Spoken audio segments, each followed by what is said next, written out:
देश के तमाम किसान संगठनों की एक राष्ट्रीय बैठक हुई जिसमें सर्वसम्मति से बहुत बड़े फैसले लिए गए। उनमें से अधिकांश संगठन ससम्मान संयुक्त किसान मोर्चा में वापस आ गए हैं। देश भर में आयोजित करेंगे जिसमें किसान के साथ युवा और एक्स सर्विसमैन 18 जुलाई से 31 जुलाई तक हम इन सवालों पर देश भर में हर जिले में सम्मेलन करेंगे और ये योजना कितना नुकसान पहुंचा सकती है इसके बारे में सच्चाई देश के सामने रखें। जो चक्का जाम की घोषणा हुई है वो 4 घंटे के लिए है, 11 से 3 बजे तक।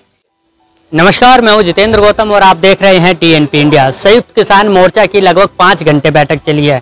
ऐसे में बैठक में क्या क्या फैसले हुए हैं, ज़्यादा जानकारी के लिए हमारे साथ किसान नेता योगेंद्र मौजूद हैं, इनसे बात करते हैं। सर, आपसे जानना चाहेंगे क्या क्या बैठकों में क्या क्या अहम मुद्दे हैं जिन पर बात हुई है और क्या निकलकर सामने आया? कई महीनों बाद देश के तमाम किसान संगठनों की एक राष्ट्रीय बैठक हुई जिसमें सर्वसम्मति से बहुत बड़े फैसले लिए गए। आंदोलन को आगे बढ़ाने के लिए 3 फैसले लिए गए हैं। पहला कि सरकार जो अपने लिखित वादों से मुकर गई है और एमएसपी के सवाल पे कुछ नहीं करने को तैयार, इसलिए 18 जुलाई से 31 जुलाई तक हम इन सवालों पर देश भर में हर जिले में सम्मेलन करेंगे। दूसरा, अग्निपथ योजना जो कि राष्ट्र विरोधी होने के साथ साथ किसान विरोधी भी है, उस योजना के विरुद्ध हम जय जवान जय किसान सम्मेलन देश भर में आयोजित करेंगे जिसमें किसान के साथ युवा और एक्स सर्विसमैन पूर्व सैनिकों को भी हम उसमें आमंत्रित करेंगे। तीसरा, लखीमपुर खीरी में 18, 19, 20 अगस्त को अजय मिश्र टेनी की बर्खास्तगी और इस्तीफे की मांग को लेके हम 75 घंटे का एक मोर्चा लगाएंगे। देश भर के किसान उसमें शामिल होंगे।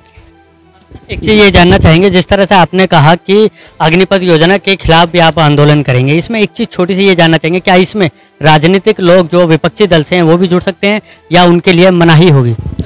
ये संयुक्त किसान मोर्चा का कार्यक्रम होगा जिसमें कोई बिना झंडे के कोई भी आना चाहे वो तो आएगा, लेकिन संयुक्त किसान मोर्चा अपने बैनर के तहत हम बुलाएंगे युवाओं को, हम बुलाएंगे एक्स सर्विसमैन को, हम बुलाएंगे सैनिकों को, और ये योजना कितना नुकसान पहुंचा सकती है इसके बारे में सच्चाई देश के सामने रखेंगे। 31 जुलाई को चक्का जाम करने की भी तैयारियां हैं, वो कहां कहां होनी है? जो चक्का जाम की घोषणा हुई है वो 4 घंटे के लिए है, 11 से 3 बजे तक। लेकिन हमेशा जब भी हमने ऐसी कुछ चीज़ का ऐलान किया है, स्पष्ट निर्देश दिए हैं कि जनता को तकलीफ ना हो, किसी तरह की इमरजेंसी और मेडिकल सेवा को इससे बिल्कुल मुक्त रखा जाए, और अगर कोई लोग फंसते हैं जिनका कोई कसूर नहीं है, उनका सुख सुविधा, उनके तकलीफ ना हो, उसका ध्यान हम रखें। आखिरी सवाल है, जिस तरह से हमने देखा कि संयुक्त किसान मोर्चा में पहले ज़्यादा संगठन थे लेकिन इस बार लगभग 5 से 6 संगठन कम हो गए हैं, ऐसा क्यों है? क्या वो एक बार फिर से उनको जुड़ने का मौका दिया जाएगा या फिर वो साथ नहीं आना चाहते हैं? आज तो बढ़े हैं। जनवरी के महीने में जब पंजाब का चुनाव आया था तब एक बार खबर आई थी कि 22 संगठन संयुक्त किसान मोर्चा से अलग हो गए इत्यादि। आज उनमें से अधिकांश संगठन ससम्मान संयुक्त किसान मोर्चा में वापस आ गए हैं। 2-4 बचे हैं जो अभी भी कहते हैं कि नहीं, हम तो किसान संगठन के तौर पे पार्टी चलाएंगे। मुझे उम्मीद है वो सब भी रास्ते पे आएंगे। अगर वो नहीं आते हैं तो क्या आंदोलन कमजोर पड़ सकता है आने वाले समय में?